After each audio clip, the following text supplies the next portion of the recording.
ஒருவருடைய ஜாதகத்தில் லக்னாதிபதியோ அல்லது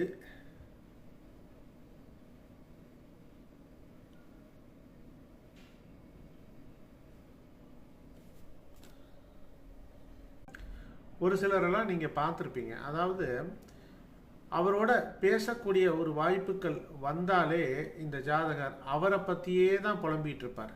நீங்கள் சொல்லக்கூடிய விஷயங்களை அவர் காதிலேயே வாங்கிக்க மாட்டார். தன்னோட பிரச்சனை, தன்னுடைய சந்தோஷம், இதை மட்டுமே பேசி கொண்டிருப்பார். இப்படிப்பட்ட நபருக்கு ஜாதக அமைப்பு எப்படி இருக்கும் அப்படின்னா, லக்னாதிபதியோ அல்லது இரண்டாம் அதிபதியோ, லக்னாதிபதி அல்லது இரண்டாம் அதிபதி 5, 8, 9, 10, 12 இந்த பாவங்களில் ஏதேனும் ஒன்றில் நீசமாகி இருந்தால், லக்னாதிபதியோ இல்லை இரண்டாம் அதிபதியோ நீசமாகி இருந்தால் அடுத்தவர் பேச்சை அவர் காது கொடுத்து கேட்க மாட்டார்.